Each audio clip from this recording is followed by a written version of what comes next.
There was actually a queen before Esther.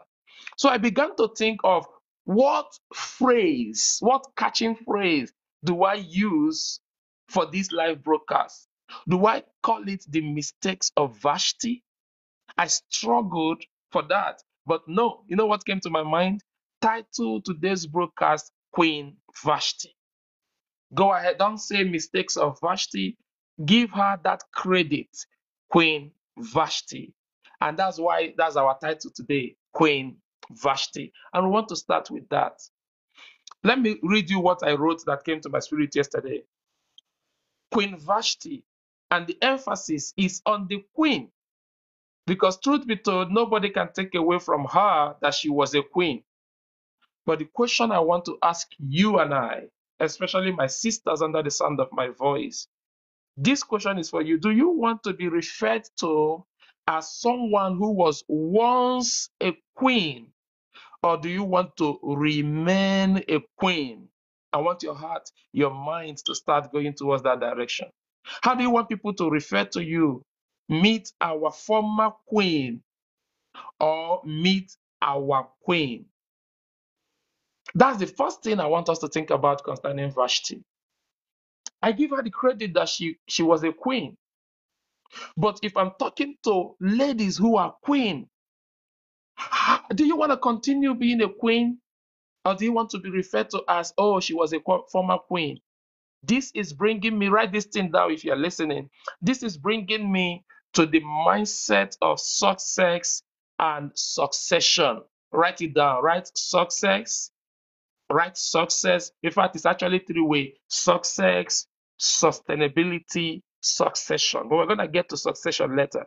Success, sustainability. Write it down. What most people do not realize is the mystery of sustainability.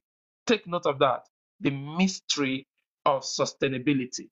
I don't want to be referred to as a former queen. I don't want to be referred to as a former queen. So there's such a thing as success and sustenance.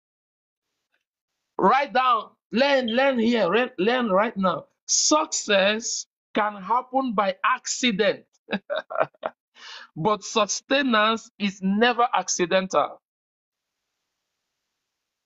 Success can happen by accident. Yeah, but sustenance is never accident. I have seen many people who succeeded accidentally. What you and I might want to call luck. Success can happen by luck, but sustenance happens by, write this down, deliberate orchestration. Don't ever forget it. Sustenance, which also deals with continuity, happens by deliberate orchestration, not luck. Even if you got lucky and you got married, because people don't understand the dimension of sustenance and continuity, they yet lose that marriage that luck brought them into. Even if you got lucky and you accidentally became a queen or became promoted or whatever it is, you can lose that position by not understanding continuity and sustaining the success that you have already gotten. I'm going somewhere with this. So strength or strategy can start, but wisdom sustains. I have been talking about sustainers, but I will be a bad teacher if I don't show you how to maintain sustenance. That's why I'm coming to the angle I'm coming to now. Your strength, your strategy can be an opening for you, can be an advantage for you. But when it comes to sustenance, it is wisdom that you need. This is why the Bible says that the Bible never said a strong woman builds her house. How many of us know that? Bible never said a strategic woman builds her house. In fact, Bible didn't even say a prayerful woman builds her house. Bible say a wise woman. Bible say a wise woman, family, wise. It is wisdom that makes for sustenance. It is wisdom that makes for continuity. Your strength can get you started. Your strategy can get you started.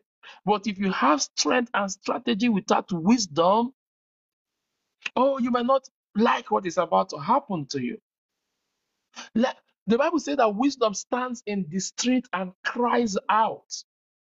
Most people should have still been married for lack of wisdom. Vashti would have still been a queen for lack of wisdom. She would have. And the thing about Vashti is that I hated the fact that I now have to refer to her as a former queen. But if I'm talking in 2024 to these contemporary ladies, I want to teach them how never to be referred to as former queen. I want to teach you how to perpetually be a queen.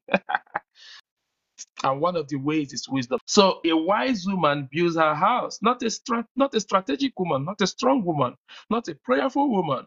Wise woman builds her house. And building got me thinking when I was thinking about this, because there are three dimensions to building that I want you to notice. The first is the starting. The second is this thing we are talking about, the sustaining or the continuing. The final one is finishing. To anyone who is an architect or anyone who is a builder, it starts by conception. That's why most buildings you see today, right, first existed in people's mind. Listen, please. Most buildings you see today first existed in people's mind. And that ability to conceptualize the idea, like architects do, is what attracts the ability for you to build. Honestly, the invisible always will give birth to the visible. Ladies, let me even come directly. You have to be able to start practicing imagining yourself married. It has to start from imagination. There is literally nothing you see in the physical space that never existed in the invisible space. Nothing. Not even the car you get into. Nothing. Nothing. There's nothing in this world that this visible world that the invisible world didn't give birth to. Absolutely nothing. Absolutely nothing. So don't make your marriage a mistake. If you're a young lady, start understanding where things are incubated. There's a realm where things are incubated, and that is the realm of the invisible, the realm of the vision. Visualize it if you want to actualize it. Oh boy. Did you get that? Visualize it if you want to actualize it. I'm asking you now, visualize it. We don't have to be spending years and years and years and years and you going to pastors and prophets and prayer warriors and say, Pastor, pray for me. I want to get married. I want to get married. And the devil has allowed your mind only to see the desperation of not being married. But nobody is teaching you how to flush that desperation out of your mind and involve the power of visualization. You only actualize what you visualize. You only actualize what you visualize. That's how a building starts. So it starts from that realm. So Vashti possibly became a queen. Listen to me. Vashti possibly became a queen because she has always dreamt of being a queen. Always dreamt of being a queen. Vashti possibly became a queen because she has always wanted to be a queen. Why would you lose what you conceived?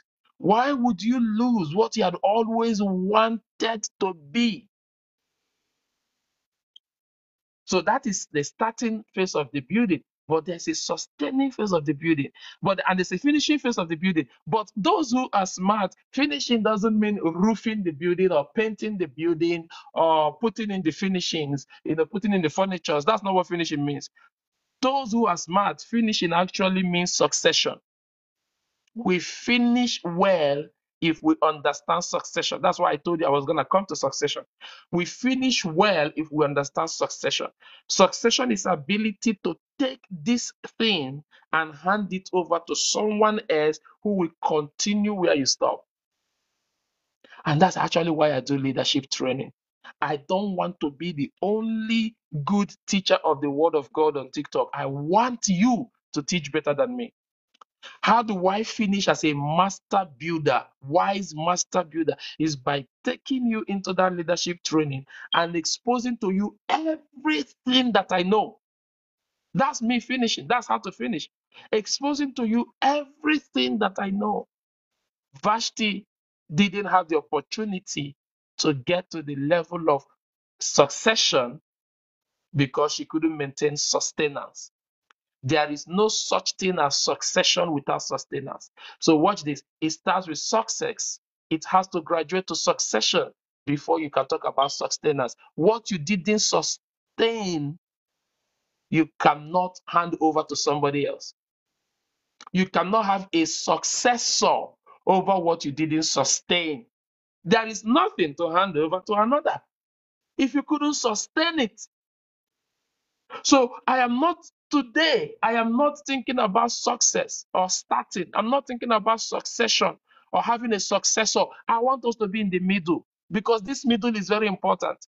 I cannot hand over nothing if I didn't at least sustain it. I have to understand the mystery of sustenance before I can have something to hand over to another. Is anybody getting me what I'm saying? Is anybody getting me what I'm saying? So let's go and understand Vashti. Are you ready? We are back now in the Bible. Go with me to the book of Esther, chapter 1. This is where I want you to start listening very well because everything I said is just a foundation, right? Now we want to look at it from the Bible. We want to look at it from the Bible. Esther, chapter 1. Now it came to pass in the days of Ahasuerus. Some of that translation we call him Xerxes. In the days of King Ahasuerus. This was the Ahasuerus who reigned over, watch, 127 provinces. That was how big this king was. And not only was he big, he was also trying to conquer many other territories. Let me show you where his kingdom covered. Today, this region is called the Middle East today, the Middle Eastern region. And it started, as Bible recorded it, from India to Ethiopia. Can you imagine? These guys rich got into Africa. Ethiopia is in Africa. So he had all of the Middle East. He had all of the Middle East, and yet he still got into Africa. In those days, when King Ahasuerus sat on the throne of his kingdom, which was in Shushan, the citadel, that in the third year of his reign, so we notice that he has just reigned for 3 years. In fact, let me even show you the question I want us to discover together. Was King Ahasuerus a bad king? Think that in your mind. Is this man a good man? Is he a bad king? In dealing with others, what about his relationship lifestyle? Who is he when it comes to relationship? Who is he when it comes to ruling a kingdom? Right? Who is he? Very important question to answer. Now watch this.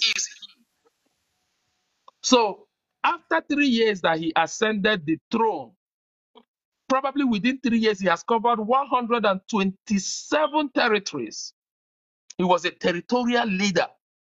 King Ahasuerus was a territorial leader. 127 territories from India to Ethiopia.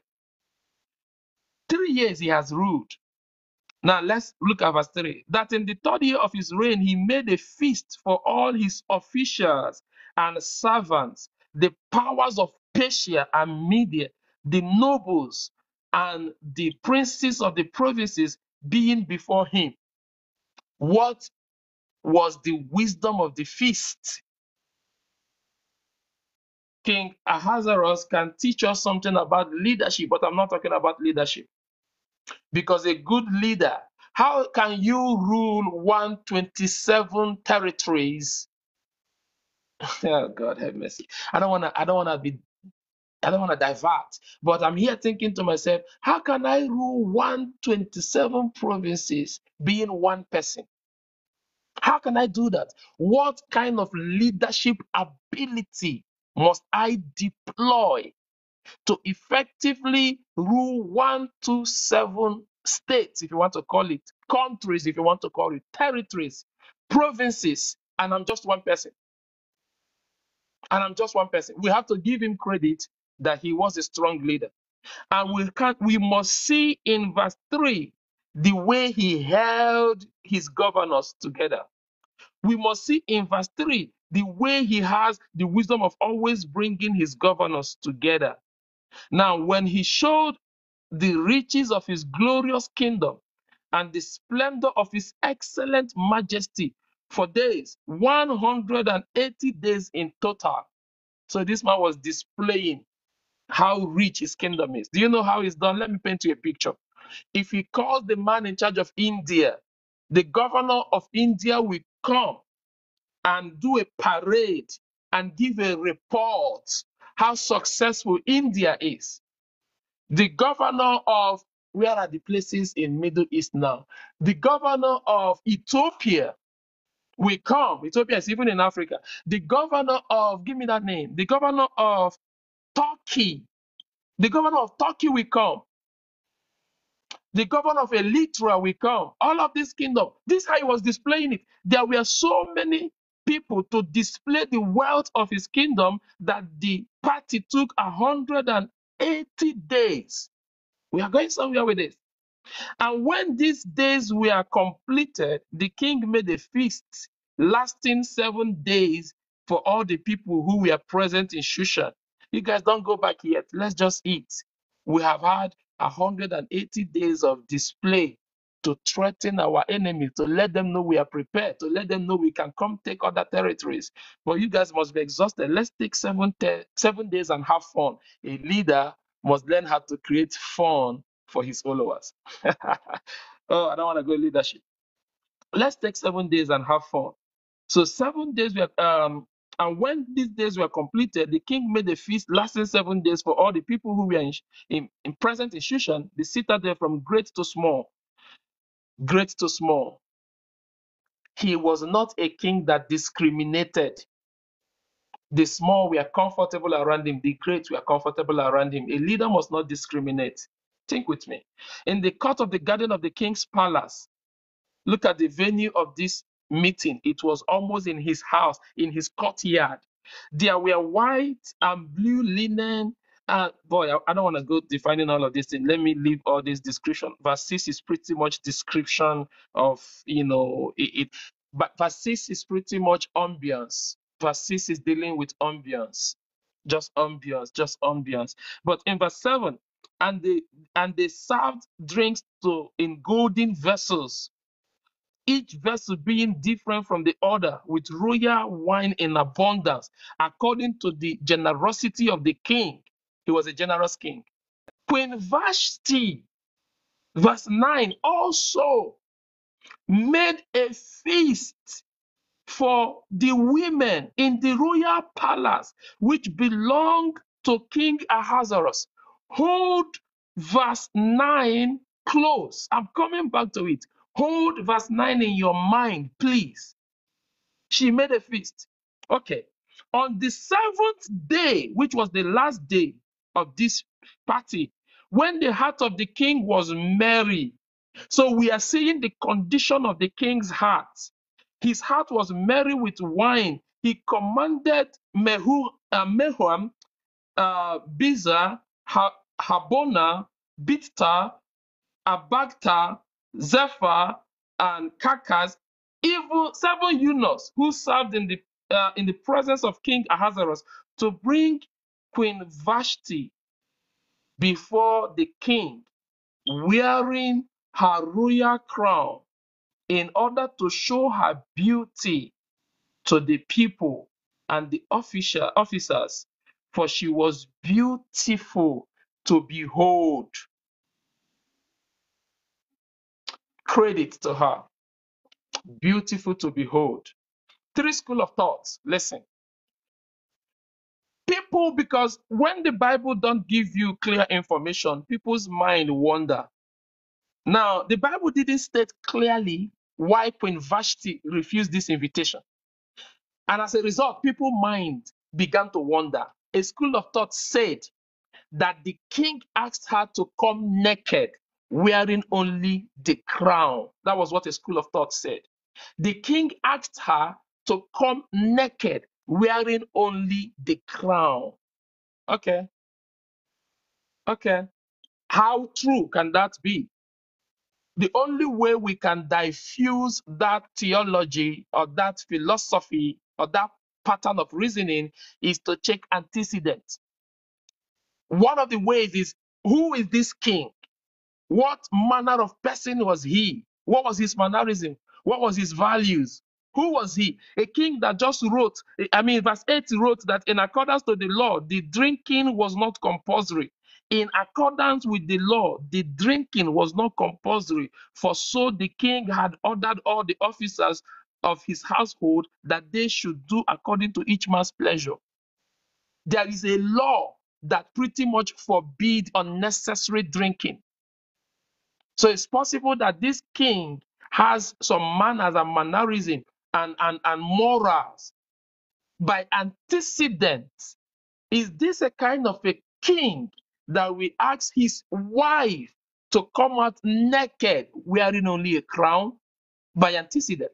And what I mean by antecedent is that you can read the whole book of Esther and check out the character of this king. In all the appearances of this king, does he look like a man that we ask the wife to come out naked and wear only a crown? But a school of thought believe that was what was going on. Another school of thought believe that Queen Vashti just gave birth to his son that succeeded him, and that Queen Vashti was, a lactating mother, a tired mother, a new mother who was nursing a son. Another school of thought. The last school of thought, which is where I'm a little bit, thinking towards, believed that Vashti removal was a divine orchestration. That this divine orchestration is as a result of a people's tribe that is about to be alienated by the wicked Haman. So God, seeing what will happen ahead, had to make room for Esther to ascend so as to protect his people. That's the last school of thought. But let me leave that last school of thought and come to the middle school of thought. If the middle school of thought said that Vashti refused the king's invitation because she's a nursing mother, what then do we say to verse 9? Queen Vashti also made a feast for the women in the royal palace which belonged to King Ahasuerus. What then do we say to that? Can a nursing, tired, lactating mother, according to this school of thought, make a feast? There's something that is dangerous in leadership.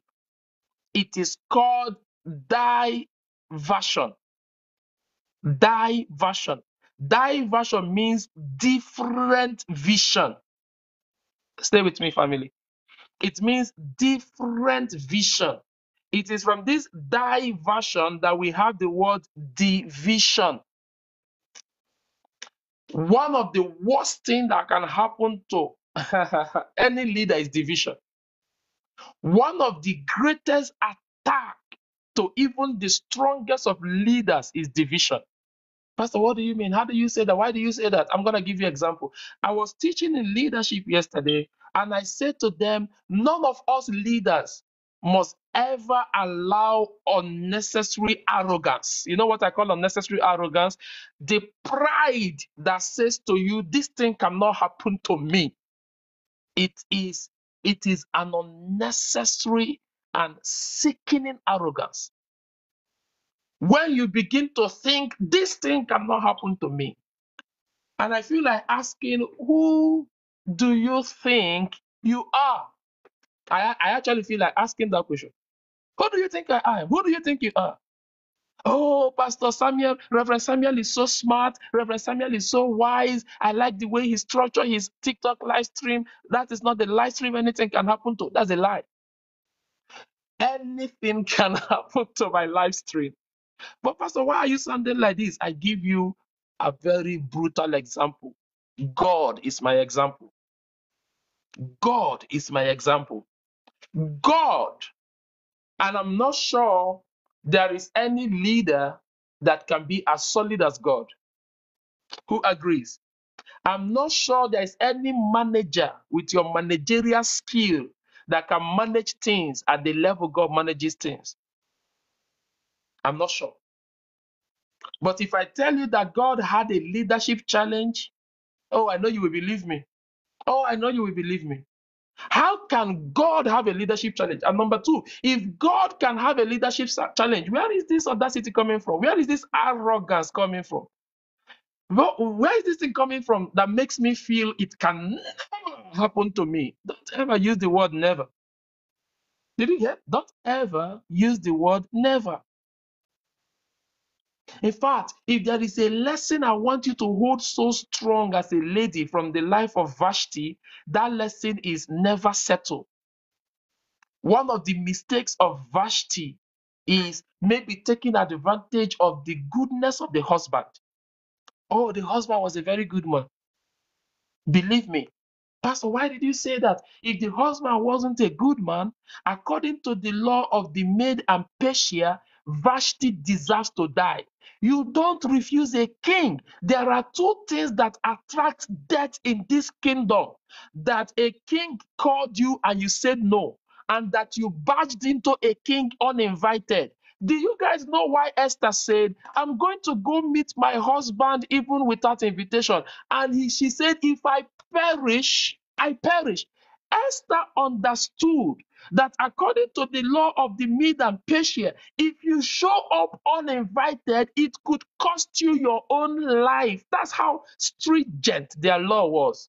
In the Mede and Persia kingdom, if you barge into the king uninvited, you risk your life. If you have a summon from the king and you don't show up, you risk your life. Guys, don't get it twisted. The king was a good man. If the king was not a good man, Vashti will be dead. Let's read. No, before we read, let me finish up with God. The arrogance of feeling this cannot happen to you. Whoever you are under the sound of my voice, get rid of arrogance. That's what humility is. Humility is your ability to get rid of arrogance. Humility is your ability to get rid of arrogance. Please get rid of arrogance. Please, I'm begging you, don't get rid of arrogance. Don't ever carry yourself thinking it can never happen to me. Come on, please, family, get rid of arrogance. Get rid of arrogance. Who do I think I am?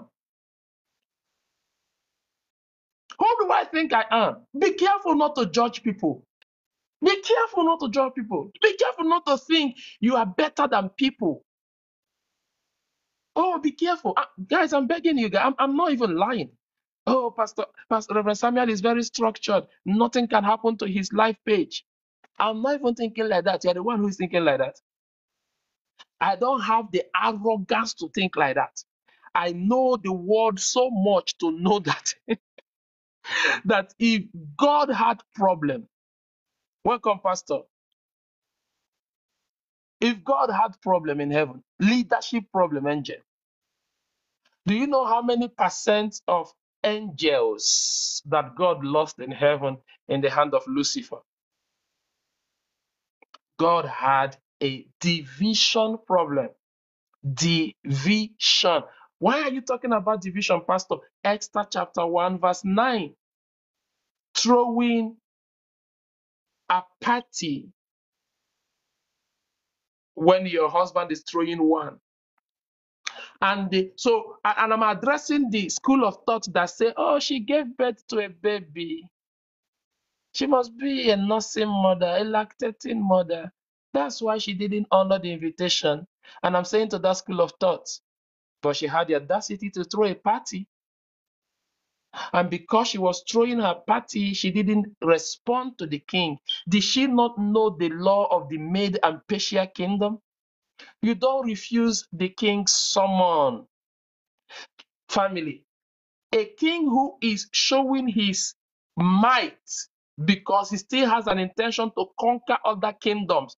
Think with me. Let's think. Let's go. The king is showing his might for 100 and many days, 80 days, because he has an intention. King Ahasuerus was doing a show of his might to intimidate people around him. This North Korean king will just wake up and line up soldiers and line up weapons, nuclear weapons, just for a show. Just for a show. Imagine that a man, a king who was putting up a show to show his might, got refused by his wife in the presence of his governors.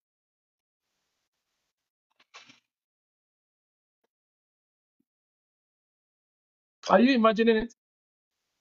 No, no, no. Are you imagining it? People are afraid of him. He spent 180 days for this display. Every kingdom came and gave account. It took them 180 days to finish up with the account. All other nations stood still.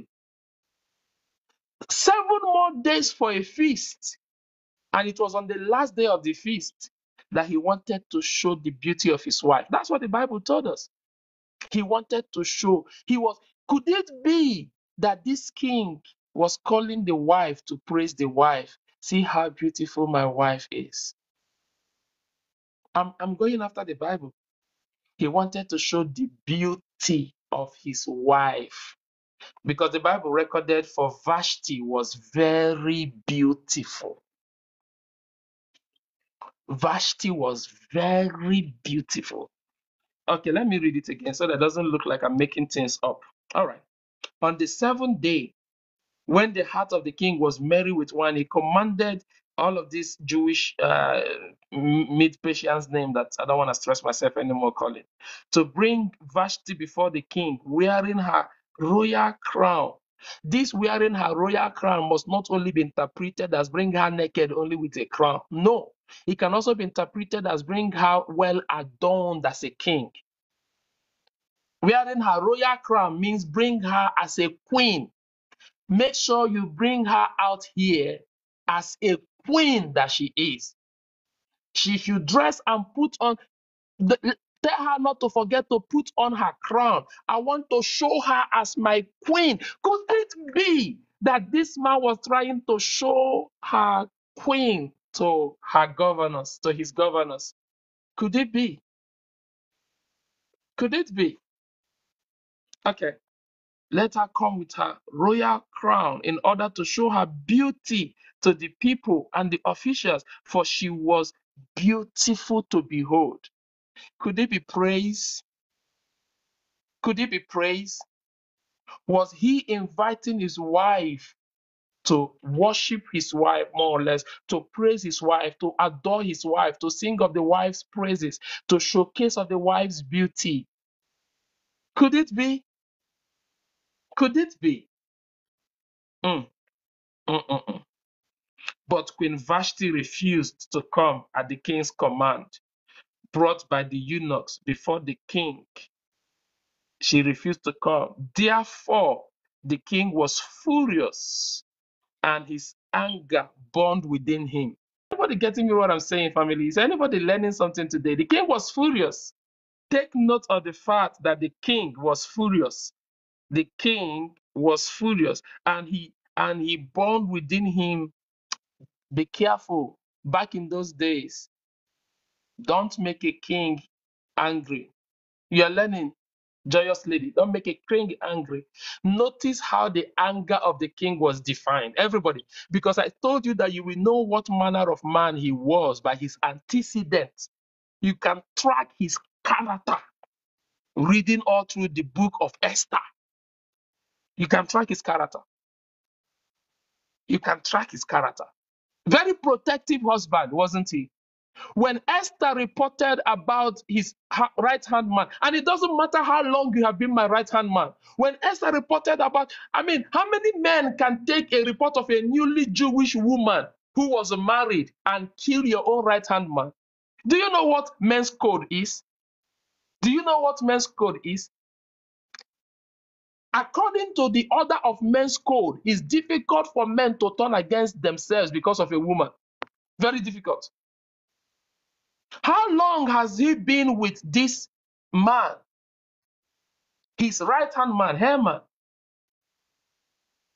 By what looks like accusation. At the time Esther was speaking, it looked like accusation. So the king, how did he play it? Now, I don't want to get to Esther when I'm still on Vashti. I'm not trying to be forward here. But the king stepped out of anger. And the man came to Esther, kneeling down, begging him. I don't know these people are your people. Please now, please. He was begging Esther. Do you know what that means? Because Haman knows how the anger, how the law is, and how you are not supposed to make a king angry in this kingdom. What could happen? He was begging Esther, if you don't help me, I'm dead. So when the king came back and saw him, I said, oh, wait. He accused you, that was not enough. You now want to rape my wife before me? That was who he was, guys. Check his antecedent. It wasn't. What manner of man will take the new wife or Jewish wife they just married not too long ago from the Jewish tribe, and he's listening to his new Jewish wife over a man that has been his right hand man for long? He was a protective husband. The king was not an insensitive king. He was a good man, sir. Prove me wrong. Study the whole book of Esther. Prove me wrong. He was a good man. He was a good man. He killed his own right hand man over what the wife said, the new wife said. He was a good man. So notice that he was burning with anger. The Bible said he was furious and his anger burned within him. What would a king do that burns with it? I'm not noticing you guys. See, this is the problem with me. When I start teaching, some people start paying attention. Oh, they forget to double tap. Okay, before we start listening again, let's take 1 second break for double tap. Help me, please. Just help me. When we double tap, other people get to listen to what we are, other people get to participate. I know you are probably taking notes and listening and everything, and I appreciate it, but please help me and double tap. Everyone, if you can do that for just few seconds, I will get back to the teaching. If you can do that for a few seconds, I'll get back to the teaching. Help me and double tap. Help me and double tap. Thank you so much. Thank you so much for doing that. Help me. And let's get ourselves to 20,000.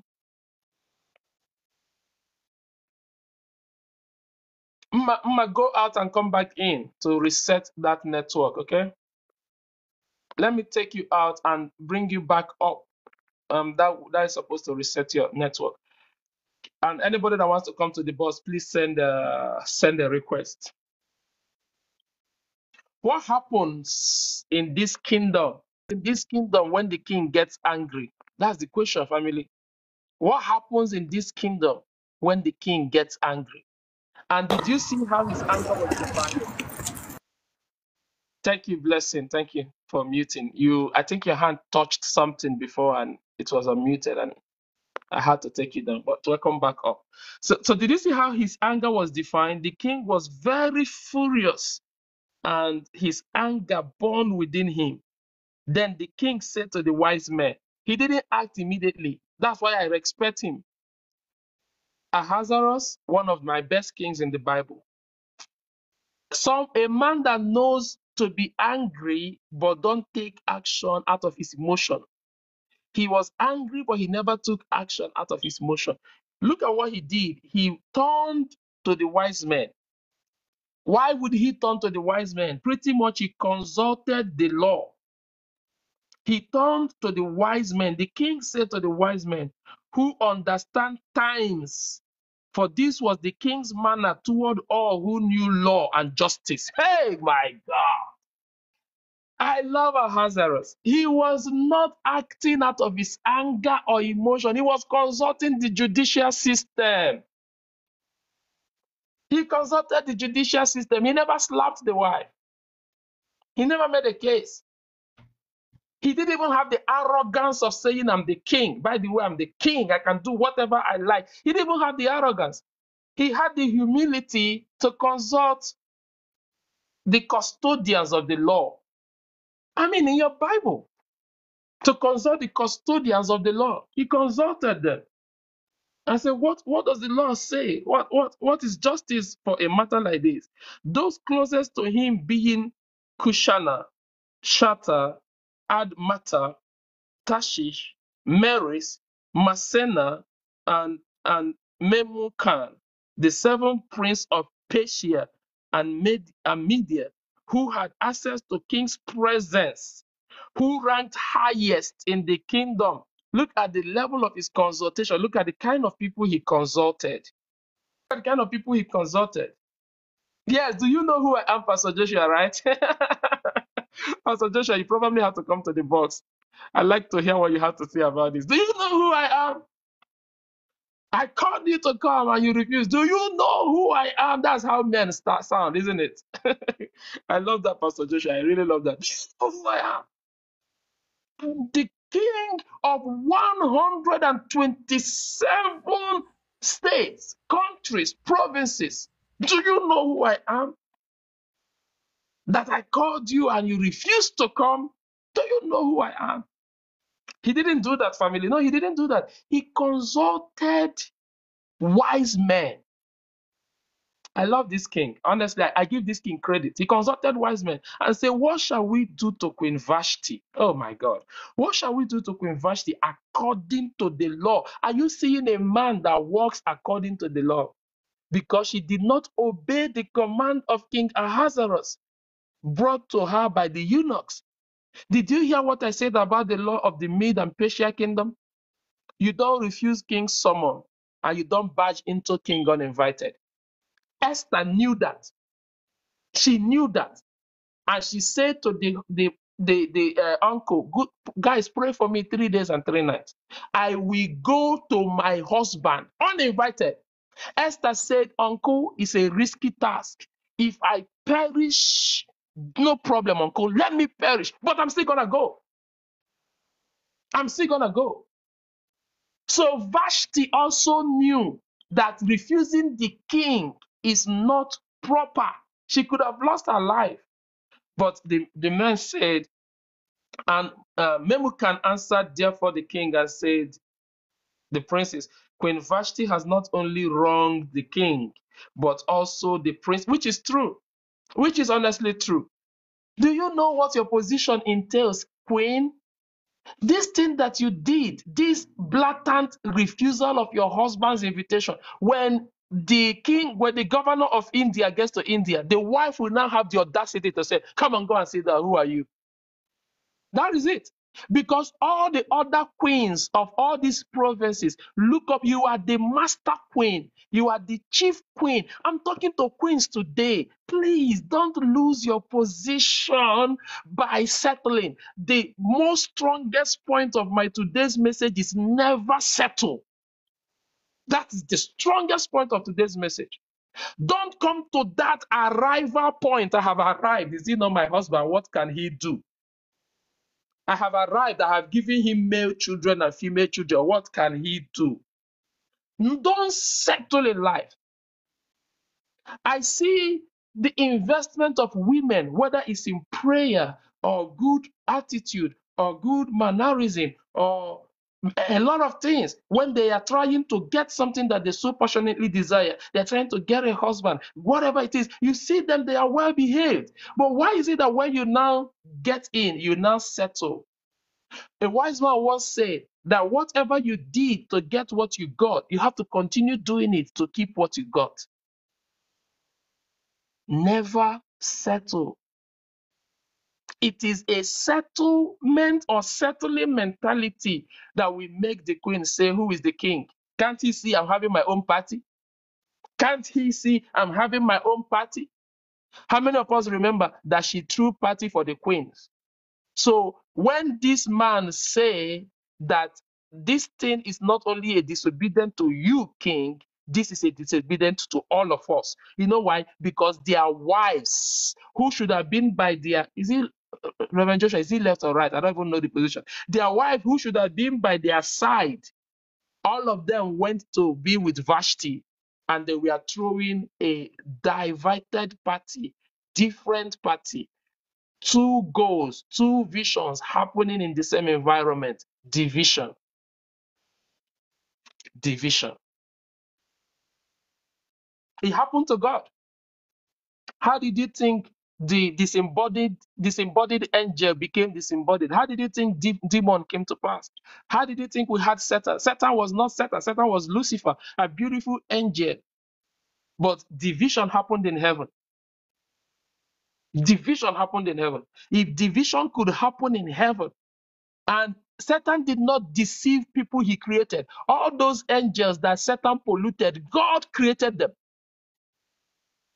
Hmm. It is the arrogance for me. It's the arrogance for me. If God could face such a challenge, God, who is Reverend Samuel for people not to walk out on me? It's arrogance. It's arrogance. People will walk out on you, but do you know how to know a strong leader? Devil, Lucifer, never took 50% of angels in heaven. Never. Never allow the dividers to take half of. Never allow it. You have to be a strong leader to say, like Elisha, God opened the hand of Gehazi to know that they that are for us are they that are against us. Oh, yeah. You have to understand that you have more people for you than those who are against you. That's a strong leader. That's a strong leader. But if God could suffer division, you'll be thinking too high of yourself to think that you can't suffer it. And it is that I'm calling you to humility. Don't think that high of yourself. There's nothing like it will never happen. And that's why I shared, you know why I shared my spiritual mother's testimony? Because she shared it herself. If she didn't share it herself, I wouldn't share it, people. Honestly, it's a sensitive testimony. Very sensitive. I can't share it. But it was because she shared it with her own mouth. So please, I beg you, family, don't carry on with that arrogance that it will never happen to me. Please don't. Don't. Don't. Okay, just don't. As long as there are more people who love me than those who hate me, I'm a successful leader. As long as there are more people who comes to listen to me than those who could walk out with Lucifer, I'm just imagining I'm God now, I'm a successful leader. But if God experienced division, anybody can experience it. But did the division in heaven stop God from being God? I was trying to hear an answer. Did it stop God from being God? Never allow division stop you. Because if I'm to fast forward this teaching, Queen Vashti didn't hurt King Ahasuerus. Queen Vashti hurt herself.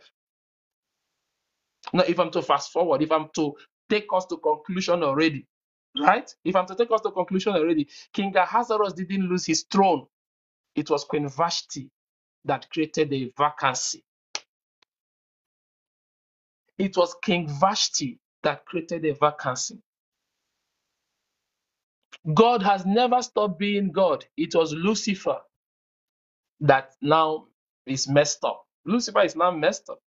And in all of his shenanigans, God didn't even raise a finger. How many of us know that in the battle in heaven, God didn't do nothing? God just strong leaders learn how to sit on their throne, cross their leg, and just give instruction. They don't even do nothing. You are a weak leader if you engage Lucifer directly. No, no, no, no, no. You're a weak leader if you engage Lucifer directly. Even in Revelation, how many of us have gone to study the book of Revelation? Even in Revelation, God will still not do anything. All of this drama, all this wickedness of the devil, all this craziness of Mr. Death, right? All of the tactics of the beast, right? All of this, if you read Revelation, right? Mr. Death, Lucifer, Satan himself, and the beast, all of this drama is one angel. God will not, you know when the Bible says he that sits in heaven will laugh at them, that's God's position. He will just sit laughing, laughing, laughing. He's not involved. One angel, there are the angels you see in your Bible, there are other angels. Go and read the book of Revelation. You will see other angels that are not even mentioned in the Bible. One angel will grab the devil by the tail. You know how you grab a stubborn dog by the tail? One, and not God. You don't get it twisted. Not God. An angel will grab the devil by the tail and throw him into bottomless pit. An angel, not God. Strong leader don't get directly involved. Ahasuerus didn't even deal with the wife directly. Ahasuerus used his lieutenant. The same principle of God. God didn't deal with Lucifer directly. God used his lieutenant. Ahasuerus used his lieutenant. What do we do, guys? Let's call a meeting. What do we do? How do we handle this situation? I hope somebody is learning something today. We're almost wrapping it up. He said, the queen didn't just disobey you, sir. The queen disobeyed all of us. She insulted all of us. She insulted every one of us. Verse 17, for the queen's behavior will become known to all women. Are you guys hearing? Are you seeing this? The queen's behavior will become known to all women, so that they despise their husband in their eyes when they report. King Ahasuerus commanded Queen Vashti to be brought in before him. This one was not a summon. This time around, it was a command. Commanded Queen Vashti. This was the one that if she had obeyed, she would have died. Because the other one, I was calling you as my sweet, loving wife. Now, I'm calling you as your king. Because sometimes your husband can be your husband and yet your king. When you see your husband switch from husband to king, know that something is happening. You better start learning how to bring yourself to obedience. No matter how you love disobedience, learn to bring yourself into obedience. Where you notice that the summon has changed from a loving summon to a commanding summon. Verse 17, the king Ahasuerus commanded Queen Vashti, to be brought in before him, but she did not yet come. This very day, the noble ladies of Persia and Media will say to all the king's officials that they have heard of the behavior of the queen. Thus, there will be excessive contempt and wrath. If it pleases the king, let a royal decree go out from him, and let it be recorded in the laws of the Medians and the Persians, so that it will not be altered, that Vashti shall come no more before the king. Let us write a new law right now. This man is suggesting, let us write a new law that says Vashti shall come no more. Since you didn't value your husband's presence, let's now restrict you from his presence. The presence you are now going to be restricted from, is it not the presence you desired? Is it not the presence you prayed about? The presence you are now going to be denied of, was it not your prayer point some 20 years ago? God, all my mates are married. Why am I not married? How come you are now disregarding the presence you so desired? Women, am I talking to you guys? Am I talking to you guys? Are you getting me what I'm saying to you? Remember how we started by sustenance, sustenance, sustenance, sustenance. Do you have the wisdom to sustain and not just to start? Starting it's easy. Any fool can start. Only the wise sustains. They say the other queens will disregard us. Let's write a law. Let's write a law that Queen Vashti will no longer come to the presence of the king. Vashti shall come no more before the king Ahasuerus, and let the king give her royal position to another who is better than she. I wish I didn't read that. I didn't know that is in the Bible. It is the arrogance for me, and I keep warning against arrogance. It's the arrogance for me. Because if you don't deal with your arrogance on time, it will shock you that there is somebody who is better than you. No longer come again, and her position, someone who is better than her. Better than her. It is humility that reminds you that there are people better than you, so preserve what you have. It's humility that reminds you that this your king can fall into the hand of somebody else and become richer than he was when he was with you.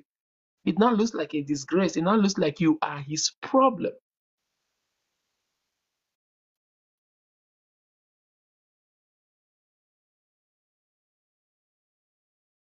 Let's give her position to someone better than her. Oh, verse 20. When the king's decree which he will make is proclaimed throughout all his empire, for it is great. All wives will honor their husband, both great and small. King, there is going to be your kingdom wants to implode. Remember that this was a king that was strategizing to conquer other kingdoms, right?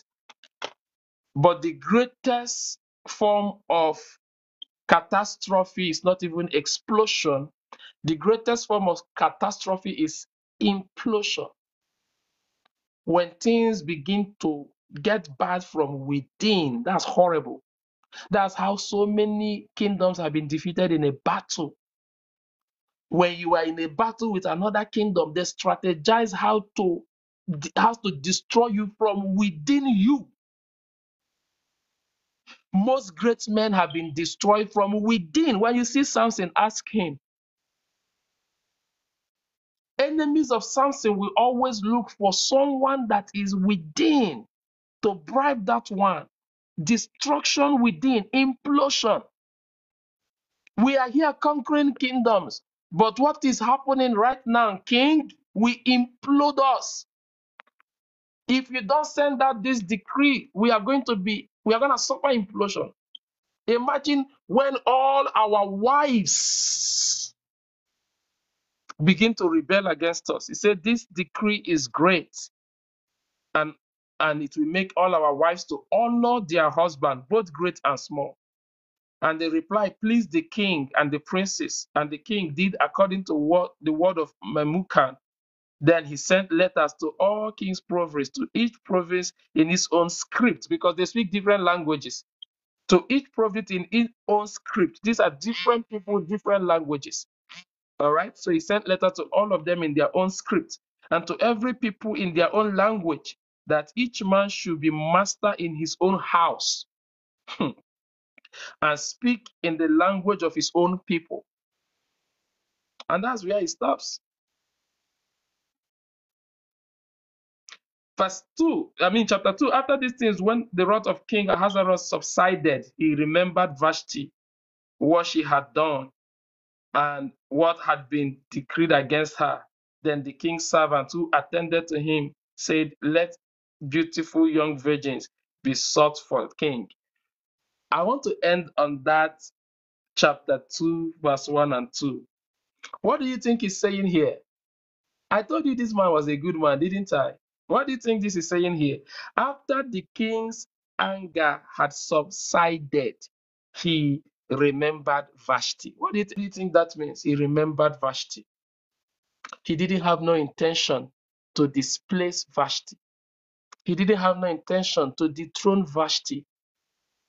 This king is not wrong. This king never invited Vashti to come naked wearing only the crown. No, he did not. When his anger subsided, he remembered his wife. Oh, my wife. Oh, I don't have a wife anymore. Oh, what have I done? He became melancholic, probably. And the men around him said, King, let's throw a fashion parade. King, let's summon young ladies. This is how the intro to our replacement started. And this will take us to discussing Queen Esther, the replacement of Vashti. To take us to discussing Queen Esther.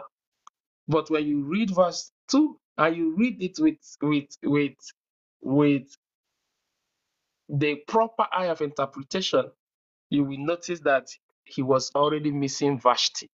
Vashti was well loved. When his anger subsided, he remembered Vashti. That somebody loved you doesn't mean you can't lose the person.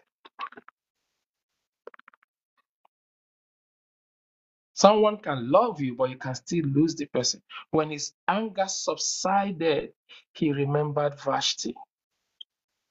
He was lonely. He was lonely. He remembered Vashti. Can anybody see it in Esther chapter 2, verse 1 and 2? Can anybody see the way I'm seeing it?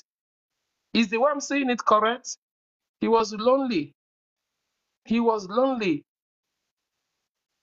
What happens when your anger subsides, when your eye clear? When your eye is clear, what happened? Where's my wife? He probably said, where's Vashti? Hey, Vashti. Hey, babes, where are you? Hello, honey. They say, King, Vashti is no longer here. What do you mean Vashti is no longer here? Say, King, Vashti disobeyed your order. What? What happened? Say, you made a decree that she should never come before your presence again. And a secondary decree that someone better than her should be sought for you. Vashti is not here again. He said, oh, my Vashti, the mother of my child, the mother of my hair. Oh, what have I done? When his anger subsided, he remembered Vashti. Haleva sheketayaba. When his anger subsided, he remembered Vashti. Don't let your husband remember you when it's too late.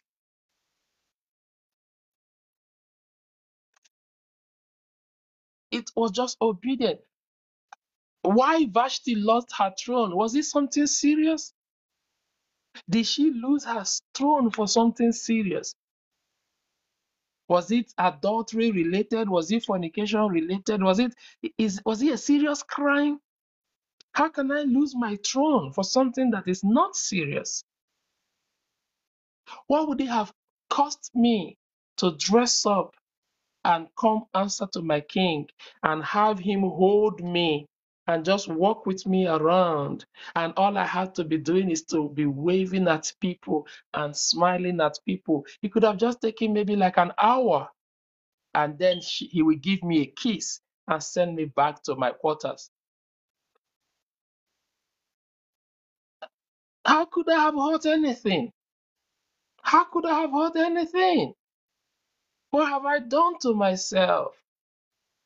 Who knows what Vashti was thinking when they packed her bag and sent her away from the king's palace? Who knows at what point reality dawned on her? Who knows at what point she said, I should not have missed my place. The lesson I want you to learn from Vashti, I have re-echoed it many times and I want to re-echo it again. My beautiful queens under the sound of my voice, my lovely ladies, my lovely women, don't settle. Don't settle. Avoid familiarity. Avoid, like some people will say in a local palace, see finish. Avoid see finish. Avoid familiarity. Avoid trying to have a die vision. Do your own thing. I am my own person. There's such a thing as feminism today, and I'm not against it. You can be all you want to be. I'm the kind of a man that wants you to be everything you want to be. Don't just let it get to your head. This concept of feminism and message of feminism and preaching of feminism, don't let it get to your head to the point that you now start fighting. Some of those, oh, did I tell you the story? I will end on this story. This is my last story. Okay, thank you, Lord Jesus. God is bringing me to this story, and it's a perfect end of this discussion. A lady came out on social media. I don't know if it was TikTok or Facebook. A lady came out on social media. Maybe she was a feminist or no, but this was the line of her message. Ladies, we have suffered enough. We have suffered enough in the hand of men. What kind of thing is that? Is it a crime to be married? Is it a crime to be married? You guys need to see me. And that's why I'm telling you guys this. You need to see me in my own home. My husband don't talk to me anyhow, especially the day I slapped him. One day he wanted to talk to me, I slapped him. After that day I slapped him, he doesn't talk to me anyhow again. The comment section was more active than this. Yes, sister. Yes, preach it. Yes, sister. Comment section was like. I'm telling you, like. Everybody we are liking, double tapping comment section. Yes.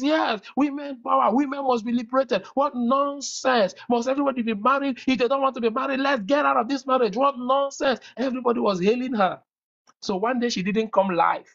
She goes live always. One day she didn't come live.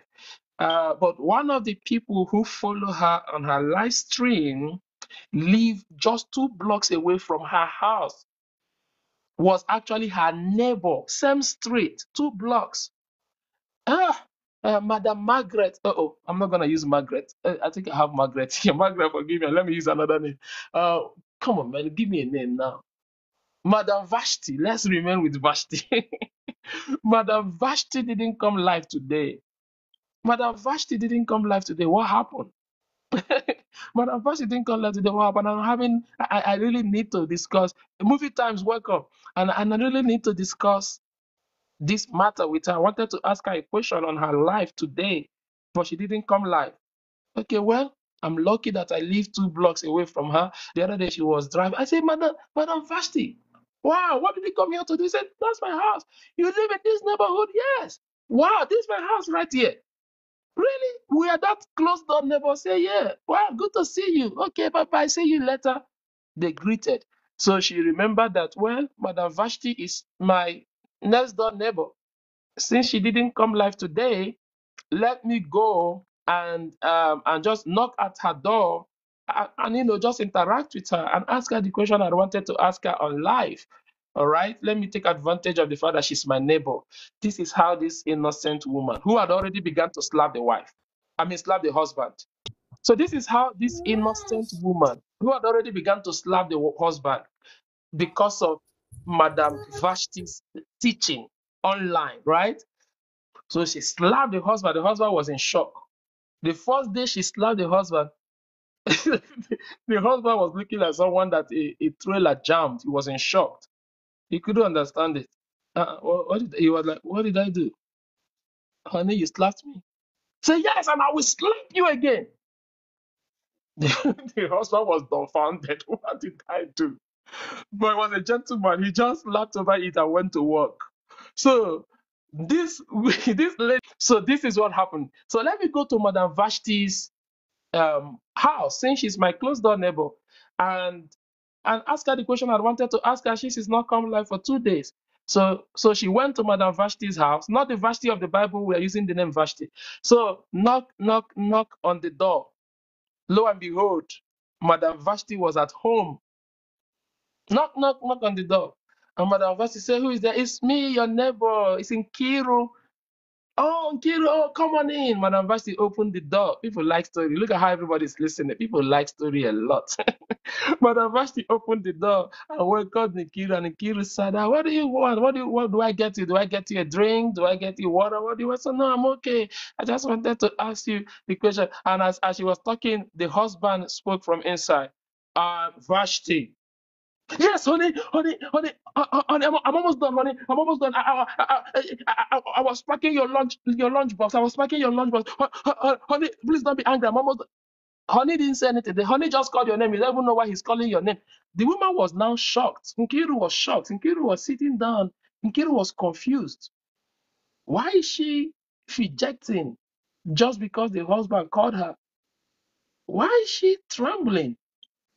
I thought, but she was the one that comes live and teaches us how to slap our husband. Moderator joined. Welcome, moderator. I'm confused. Why is she behaving like this? This woman made me slap my own husband. This woman's lecture online.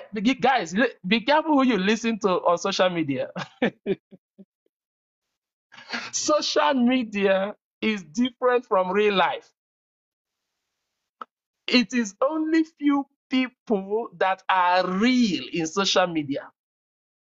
Greater percentage are fake.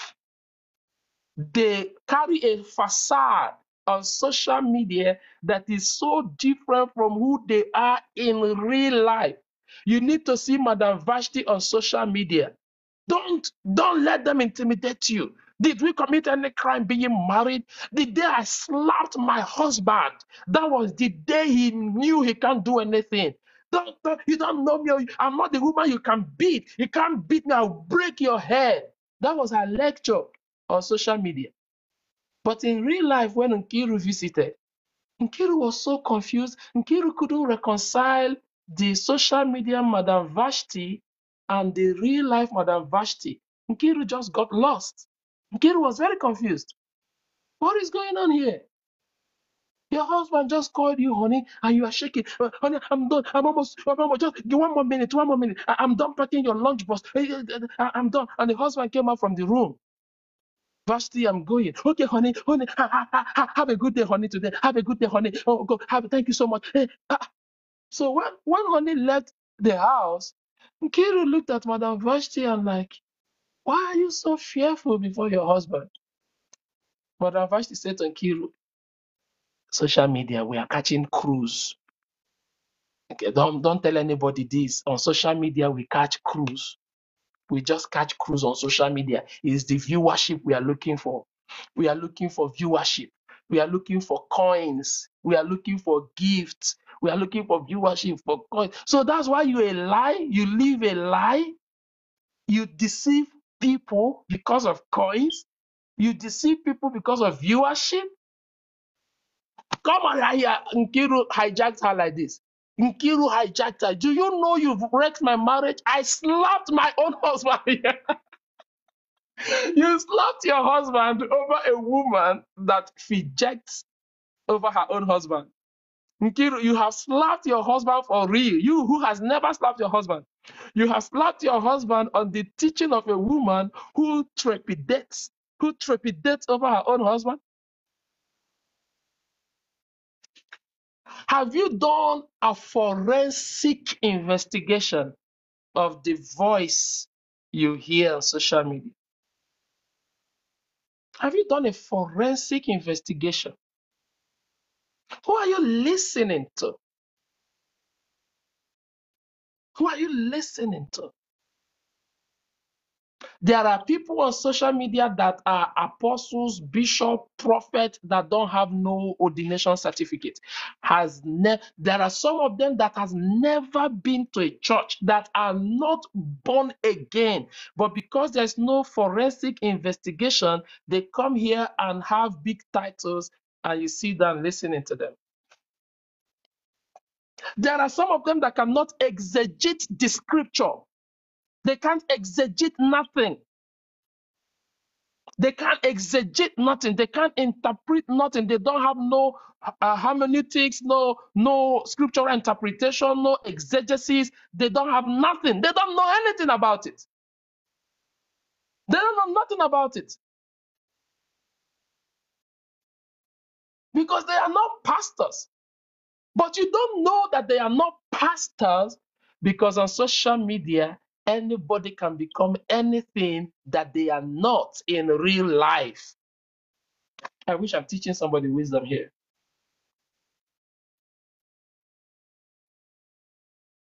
Vashti, I'm back to the Bible, Vashti.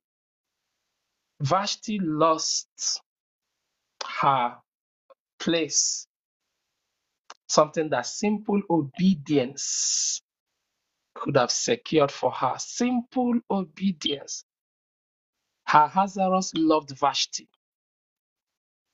And like I told you, if you read the book of Esther, you will respect Ahasuerus. Even though he was temperamental, like Joyous Lady said, imagine that in his temperament, Joyous Lady, he consulted the judiciary. He didn't act out of his own anger. You will respect Ahasuerus. I studied to see fault in Ahasuerus. I wanted to indict Ahasuerus. I was studying to be able to indict Ahasuerus. I found it difficult. There was no indictment. I really found it difficult to indict him. I saw how good he was as a king. I checked out his antecedents. I checked out his antecedents. He was a great guy. He missed Vashti. He missed Vashti. He was a great man. He was a good man. He was a good man. Like God, he didn't lose his throne. It was Lucifer who was cast out. Great leaders don't lose their throne. It is the rebels, the rebellious that get cast out. Great leaders don't lose their throne. He didn't lose his throne. It was the Lucifer who was cast out. Vashti lost her estate. And as the Bible said, Vashti lost her estate. And according to the recordings in the Bible, let her position be vacant and somebody better than her. Don't let your position be vacant because there will always be people better than you. The earlier you know that, the better for you. Family, there will always, hear me. My name is Samuel Onamdi. I am never here with any deceptive tendency. God better kill me than for me to deceive you. God is the judge of all. He sees every heart. There is no intention of deception here. I'm telling you everything. I'm telling you from the sincerity of my spirit. Listen to me. There will always be somebody better than you. Protect what you have jealously. Protect what you have jealously. There will always be somebody better than you. There's no such thing as I am indispensable. It is again another display of arrogance. Hey, Charlie Badiyada, see, Lord, let wisdom flow today. There's no such thing as I am indispensable. People better than you and I have even died, and the world has continued. There's no such thing as I am indispensable. Keep it low. Humble yourself. Come down from your high horses. Humble yourself. Keep it low. Protect what you have jealously. Do your best. There is always somebody better than you. The earlier you know it, the better for you. I know you are tall. Congratulations. I know you are smart. Congratulations. I know you are beautiful. Congratulations. Look at what was said about Vashti. The king asked her to come to display her beauty, and the Bible recorded, for she was very beautiful. I know you are beautiful. Congratulations. I know you are tall. Congratulations. I know you are shapy. Congratulations. I know you went to Harvard. Congratulations. I know you went to elite schools. Congratulations. I know that. But with all of that, there is somebody better than you. Protect what is yours jealously. With all your pedigrees, with all your accolades, with all your achievements, with all your attainments, there is somebody better than you. There's somebody better than you. There is no such thing as I am indispensable. My name is Samuel Nnamdi. I am very dispensable. Did you see me? Did you hear me? Listen to me. I am Samuel Nnamdi. I am extremely dispensable. I can be discarded at any time. I am very dispensable. I cannot accommodate the arrogance of I am indispensable. I cannot accommodate the arrogance of I am the best teacher or preacher on TikTok. I cannot accommodate the arrogance of this thing cannot happen to me. All of these are arrogances that we must have to cure ourselves from. And the earlier we cure ourselves, the better for us. It can happen to you, sir. This thing cannot happen to me. I have formidable following. I have good people. Nothing can ever happen to my life. It can happen to you. Your life of we have 15 people listening. Your life of 15 people can drop to 3 people. Your life of 15 people can drop to 3 people. It can happen to you, sir. It can. Don't be arrogant. Be humble. It is your humility that will draw sincere people to you. It is your humility that will keep the loyal and the faithful people with you. It is your humility, the sincerity of your heart. God knows your heart. God sees your heart.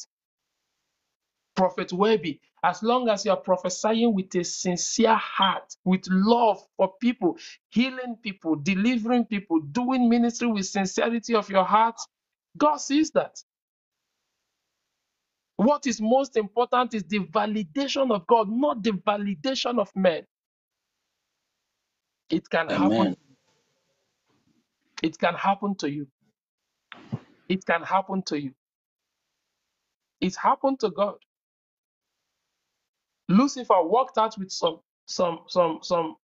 angels from God. It happened to God. If it can happen to God, where am I getting this arrogance from?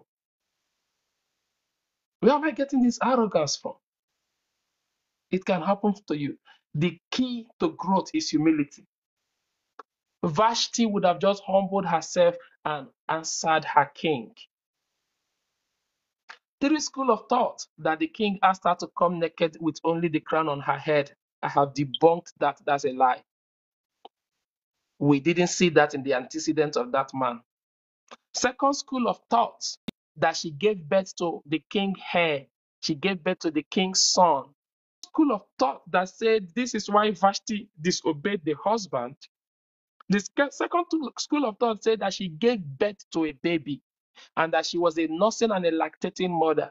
She was probably so too tired to come and answer to her husband. So the first school of thought said that the husband asked her to come naked only with the crown. The second school of thought says she just had a baby, nursing and lactating. She had no strength to answer.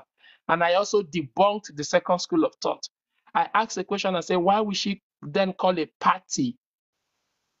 If she's tired, lactating and nursing, where did she get strength to call a party? At the same time, her husband was hosting a party. The last school of thought, which is where I probably belong, is the fact that the life of the Jews were going to be at risk tomorrow. And God needed to put someone in the palace to protect the Jews. Have you studied your Bible and seen that God always puts people in a place of relevance for the preservation of his people? Jeremiah, cupbearer, Daniel, Shadrach, Meshach, Abednego, Joseph, Esther. Are you seeing a pattern in the Bible where God places people in in government, in the kingdom, so as to protect? That's why I hate it when Christians run away from politics and run away from government. If you leave it for the evil people, how can light therefore shine? How? Study your Bible. You will see God always placing people in government. Joseph could never have done anything if God didn't make him a God to Pharaoh. God had to make him a God to Pharaoh. God had to put him in power for him to be able to do what it is he needed to do. God had to make room for Esther for the preservation of a whole tribe of people. That is the third school of thought, and that's where my thinking is tinting towards. My thinking is tinting towards that school of thought. I do not believe the king asked her to come naked only with a crown. Sorry, I don't believe that. That's a wrong theology. I don't believe that she was so tired because she gave birth. I don't believe that because she had the audacity to call for a party. I believe that God removed her because God wanted to position Esther for the preservation of his people. And we're going to take it further when we come to discussing Esther. And I'm done.